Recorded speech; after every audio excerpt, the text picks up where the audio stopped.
একটি অত্যন্ত অভিনব অনুষ্ঠান। বাচ্চাদের দিয়ে এই অনুষ্ঠানের আগে করানো যায়নি, এবার প্রথম আমরা দুঃসাহস নিয়েছি। দেখুন কিরকম দাঁড়ায়। একটি গল্প পাঠ এবং শ্রুতি নাটকের মেলবন্ধন। গল্প পাঠটা করব মূলত আমি এবং রুমা। আর এখানে যে বাচ্চাগুলোকে দেখছেন তারা এখানে যে সংলাপগুলো আছে সেই সংলাপগুলো অভিনয়ের মাধ্যমে ফুটিয়ে তুলবে। শুরু হচ্ছে আমাদের শ্রুতি নাটক কাম গল্প পাঠ উল্কা এবং ষষ্ঠীচরণ। ষষ্ঠীচরণ পায়চারি করছিল, আর পায়চারি করতে বেশ ভালো লাগছিল তার। তবে কাজটা যতটা সহজ শোনাচ্ছে ততটা নয়। আসলে সে পাহারায় আছে। পায়চারি করতে করতে তাকে বিশেষ নজরও রাখতে হচ্ছে। তার ওপর বহু মানুষের মরণ বাঁচন নির্ভর করছে। একটু ভুলচুক হলেই বা নজরদারিতে গাফিলতি ঘটলেই অতি বিপর্যয় কাণ্ড ঘটে যাবে। তার কানে হেডফোন লাগানো আছে। ঘেনাবাবু হচ্ছেন অপারেশন ম্যানেজার।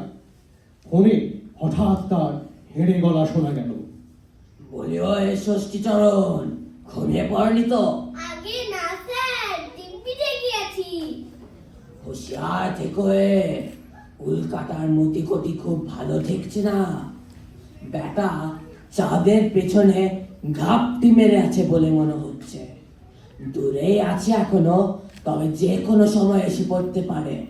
চিন্তা করবেন না স্যার, আমি নজর রাখছি। তোর বোনটা রিলিজ করার সময় হলেই আমি সিগন্যাল দেব। ভগবানের নাম ধরেছিল হে, বড্ড সাবধানে কাজ করতে হবে। জি আগে, শুধু একটা কথা স্যার। কথা? কি কথা বলে ভালো? আগে আমার প্রমোশনটা অনেকদিন আটকে আছে। আরে ও সব নিয়ে ভাবতে হবে না, তুমি আগে রাক্ষসটাকে তো আটকাও।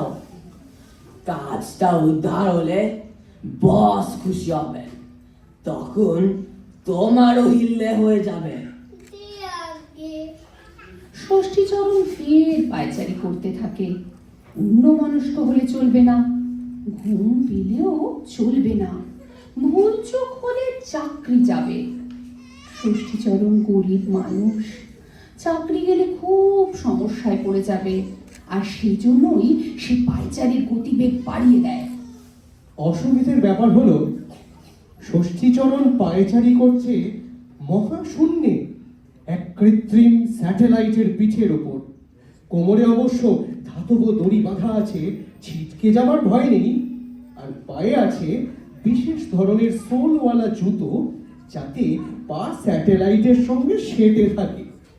স্যাটেলাইটের ওপর একটা মাউন্ট করা হারপুন, হারপুনের ডগায় ওয়ারহেড লাগানো আছে। এই অস্ত্র দিয়ে নচ্ছার উল্কাটাকে টিট করতে হবে। ষষ্ঠীচরণ খুবই ভালো তীরন্দাজ। উল্কাটার গতিবিধি কিছু বিচিত্র বলে শুধু যন্ত্র দিয়ে লক্ষ্যভেদের উপর নির্ভর না করে ষষ্ঠীচরণকে ডাকা হয়েছে। হারপুনটা যন্ত্রের সাহায্যে নিক্ষেপ করা হবে বটে, তবে ষষ্ঠীচরণ প্রয়োজনে যন্ত্রটাকে সাহায্য করবে। কানে লাগানো ফোনে তার গা মুকুন্দপুর থেকে হঠাৎ মায়ের গলা পাওয়া গেল। ও বাবা ষষ্ঠীচরণ, কখন থেকে আকাশে ঝুলে আছিস বাবা? বলি, কিছু খেয়েছিস? পেটে ঠান্ডা পানি কিছু পড়েছে? হ্যাঁ মা, এটা বেশ ভালো খাবিয়েছে। মাংস, ভাত, রসগোল্লা। তবে যে শুনি আকাশে পাথর, ভাত, মাছ সব পাচ্ছে, উড়ে উড়ে বেড়ায়। খেলি কি করে? সে অনেক ব্যবস্থা আছে। টুপে করে খাবার দেয়, টুথপেস্টে গুলো টিপে টিপে বের করে খেতে হয়।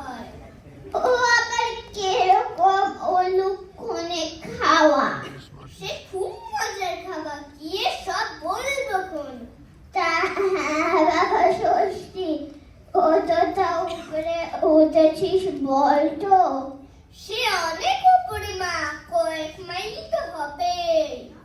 ও বাবা, তাহলে স্বর্গের কাছাকাছি হবে বোধহয়। স্বর্গে বাগান টাগান দেখা যায়, শিব দুর্গা কাউকে দেখলি বাবা, দেখলে পেন্নাম টেন্নাম করিস।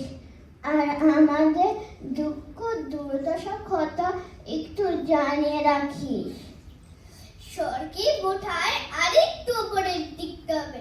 ঠিক আছে, ঠাকুর দেবতার কাউকে দেখলে বলবো খন। রেখিস বাবা, পিছলে পড়ে টরে যাসনি, অত উপর থেকে পড়লে হাত পা ভাঙবে। না মা, পড়ার পূর্ণ ভয় নেই, তুমি নিশ্চিন্তে ঘুমাও। দুর্গা দুর্গা, তার সেই মুখ পুরা উল্কা এখনো আসেনি।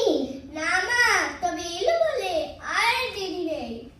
মাকে বেশি জ্ঞান দিয়ে লাভ নেই। মা জানে আকাশের ঠিক ওই উপর দিকটাই স্বর্গ। প্রকৃত আকাশ কি বস্তু তা মা জানে না, জেনে আর দরকারও নেই। উদ্বিগ্ন মুখে আকাশের দিকে চেয়ে ষষ্ঠীচরণ উল্কাটার গতিবিধি নজরে আনার চেষ্টা করছিল। চাঁদটা খুবই কাছে, এত বড় আর স্পষ্ট করে দেখা যাচ্ছে যেন হাত বাড়ালেই ছোঁয়া যায়। আর বিরাট বড় লাগছে চাঁদটাকে। মার সাথে কথা শেষ হতে না হতেই হরিপদ সাহার ফোন।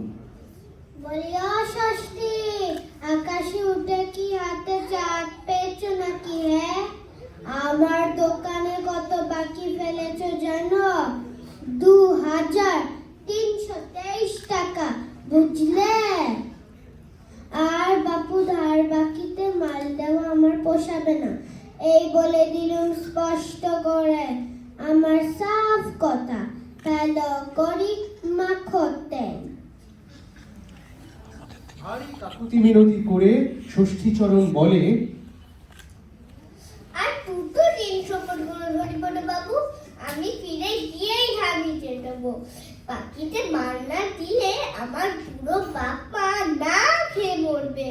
না বাপু, আমিও ছাপোষা মানুষ, মুদির দোকান দিয়েই আমারও সংসার চালাতে হয়, আর বাকিতে দেওয়া আমার পক্ষে সম্ভব নয়। আর 3টে দিন হরিপদ বাবু দেখতে দেখতেই কেটে যাবে, এলুম বলে। হাহ, আচ্ছা দেখো বাপু, কথা নড়চড় না হয়। মনটা বড় খারাপ হয়ে গেল ষষ্ঠীচরণে। তারা বড়ই গরিব। সে মহাকাশ গবেষণাগারের সামান্য টেকনিক্যাল অ্যাসিস্ট্যান্ট। সামান্য বেতনে সংসার চালাতে পারে না। সে ক্রসবোতে তীরন্দাজি শিখেছিল এক সাহেবের কাছে, তাতে এক সময় তার একটু নামও হয়েছিল।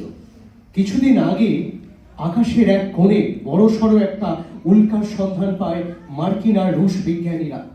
হিসেব নিকেশ করে দেখা গেছে সেটা পৃথিবীতে এসে পড়বে, আর পড়বে ভারতবর্ষের কোথাও। কিন্তু মার্কিনীদের সঙ্গে ভারতের সম্পর্ক খুব খারাপ বলে উল্কাটাকে মহাকাশে অনেক দূরে ধ্বংস করে দেওয়ার ব্যাপারে তারা মোটেই গা করেনি। কিন্তু বহু দূর রকেট পাঠিয়ে ছিন্ন ভিন্ন করে দেওয়ার টেকনোলজি একমাত্র মার্কিন ছাড়া কারো নেই।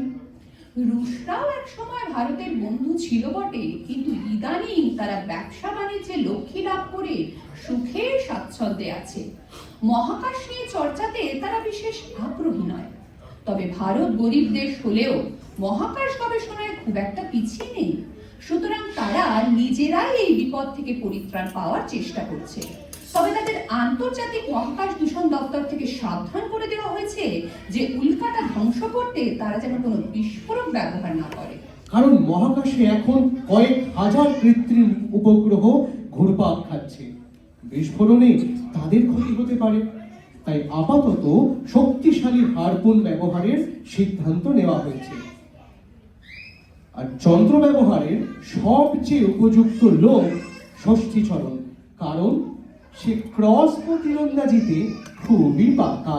আর সেজন্যই ষষ্ঠীচরণ আজ মহাকাশে এই গুরুত্বপূর্ণ কাজে নিযুক্ত। কিন্তু ষষ্ঠীচরণ বারবারই অন্যমনস্ক হয়ে যাচ্ছে।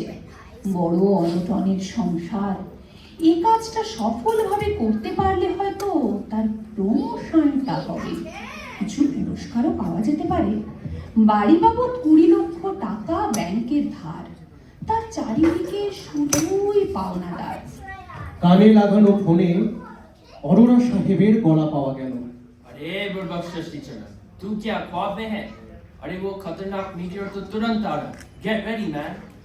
ষষ্ঠীচরণ তাকিয়ে দেখে সত্যি চাঁদের পেছন থেকে বেশ বড় একটা মেটে সোনালী রঙের গোলা ছুটে আসছে, তীব্র গতি। একটু বাদেই সেটা মধ্য ভারতের কোথাও আছড়ে পড়ে বিশাল এলাকা ধ্বংস করে দেবে। হারপুন ঠিক মতো গেঁথে দিতে পারলে ওটার মাথায় যে ওয়ারহেড লাগানো আছে তাতে সনিক বুম সৃষ্টি করে উল্কাটিকে বহু খণ্ডে টুকরো টুকরো করে দেবে। ষষ্ঠীচরণ তার হারপুন ঘুরিয়ে তৎপর হলো। এখন একটু অন্যমনস্ক হলেই সর্বনাশ। উল্কাটা এত দ্রুত আসছে যে লক্ষ্য স্থির করাই কঠিন। ষষ্ঠী হারপুনে শুয়ে টেলিস্কোপ ভিউ ফাইন্ডারে চোখ রেখে একটু অবাক হয়ে গেল। উল্কাটা সাধারণ জিনিস নয়, ঠিক অপরিশোধিত সোনার মতো পাটকিলে সোনালি রং, আর এদিকে প্রায় 60 কিলোমিটার তো হবেই। ষষ্ঠীচরণ খুব ঠান্ডা মাথায় দূরত্বটা মেপে নিল আর অপেক্ষা করতে লাগলো। সে জানে সরাসরি রিলিজ বাটন চাপলে কাজ হবে না, কারণ হারপুন গিয়ে লাগবার আগেই উল্কাটার তার জায়গা ছেড়ে বেরিয়ে যাবে। সুতরাং হারপুন ছাড়তে হবে কয়েক সেকেন্ড আগে। উল্কাটা ভয়ঙ্কর গতিবেগে চাঁদ পেরিয়ে চলে আসছে। ষষ্ঠী তাপে তাপ পিষে ফোনটা অফ করে দিয়ে একাগ্র হলো। গতিপথটা অনুমানে স্থির করে নিয়ে ক্যালকুলেশন করতে লাগলো। সবটাই তার নিজস্ব পদ্ধতিতে। তীরন্দাজ হিসেবে তার পক্ষে যতটা সম্ভব নির্ভুল একটা দূরত্ব স্থির করে সে হারপুনের ট্রিগারে টিপে দিল। একটা তীব্র ঝাঁকুনি দিয়ে মসৃণ গতিতে হারপুনটা বেরিয়ে গেল নিক্ষেপ যন্ত্র থেকে। উৎকণ্ঠায় কাঠ হয়ে রইল ষষ্ঠীচরণ। রূপলি রঙের বিশাল লম্বা হারপুনটা কালো আকাশ চিরে ছুটছে বিদ্যুতের গতিতে, আর ওদিক থেকে মেটে সোনার রঙের উল্কাটা আসছে ভয়ঙ্কর গতিতে। লাগবে তো? হারপুনটা লাগলো ষষ্ঠীচরণের খুব কাছে, খুব বেশি হলে 1/2 কিলোমিটারের তফাতে। হারপুনটা সোজা গিয়ে উল্কার পেটের মধ্যে ঢুকে সনিক বুম চালু করে দিল। পর মুহূর্তে একটা অপূর্ব নিঃশব্দ বিস্ফোরণে কালো আকাশে যেন ছড়িয়ে পড়ল ফুলছড়ির রং বেরং। শত খণ্ডে চূর্ণ বিচূর্ণ হয়ে নানা দিকে ছিটকে যেতে লাগলো বিদীর্ণ উল্কার টুকরোগুলো। ষষ্ঠীচরণ ভারী তৃপ্ত মুখে দাঁড়িয়ে দৃশ্যটা দেখছিল। মুখে একটু বোকা বোকা হাসি। আর ওইটাই ভুল করেছিল সে। কথা ছিল উল্কাটাকে ভেঙে দেওয়ার সময় সে যেন শটান শুয়ে পড়ে, যাতে কোথাও বিপদ না ঘটে। খেয়াল ছিল না ষষ্ঠী। হঠাৎই একটা বড় সড়ো টুকরো ছিটকে এসে সে কিছু বুঝে উঠবার আগেই যেন 82 শিক্ষার একটা চড় মেরে শুইয়ে দিল তাকে। ষষ্ঠী জ্ঞান হারিয়ে লুটিয়ে পড়ল স্যাটেলাইটের পিঠের উপর।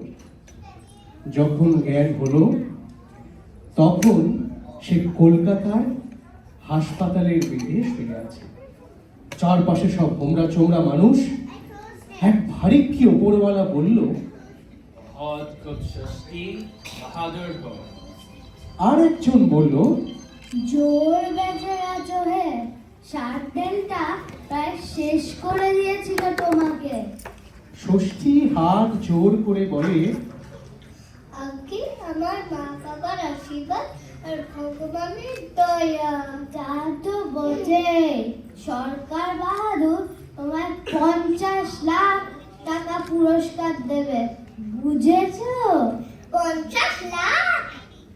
শুধু তাই নয়, উল্কাটা ছিল পুরো সোনার, যে টুকরোটা তোমার গায়ে এসে লেগেছিল সেটার ওজন 72 কেজি, সেটাও তোমায় দেওয়া হবে।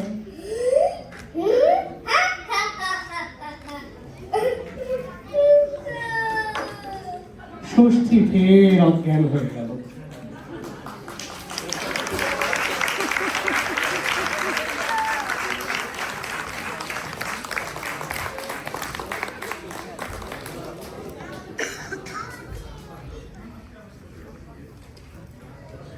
That was superb. And it added.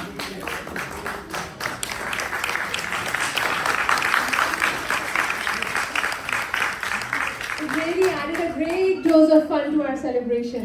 So let's meet our talented performers. They are Ayush Smith, Sanvi, Anika, Snehit, Drupad, Aaron, Ruma, and Biplav.